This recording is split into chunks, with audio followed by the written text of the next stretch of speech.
Hey guys, welcome back, and this is how to buy and sell crypto on Etoro.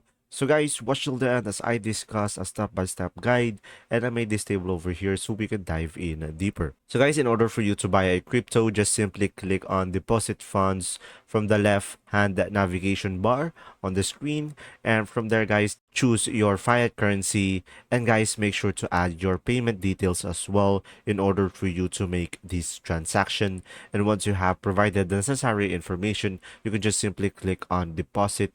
And after that, guys, just simply navigate to the Bitcoin page and just simply click invest.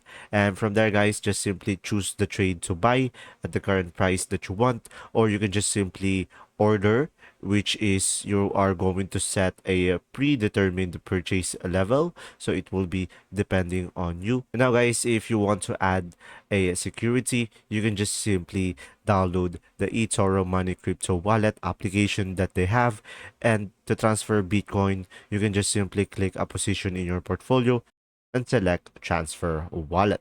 Now guys, in order for you to close a position or sell a position, you can just simply go to the portfolio in the left hand menu. It will be on the left side of the screen. And after that, just simply click on the relevant instrument to view the individual positions of your trade. And after that, just simply go ahead and click on sell next to the position that you want to close. Or if you don't have that sell option, you can just simply click on the three dots on that position, and you should be able to see their close. So guys, after that, a pop-up window will show up, and just simply click on sell to confirm the process. And there you go. If this video was helpful, please like and subscribe, and thanks for watching.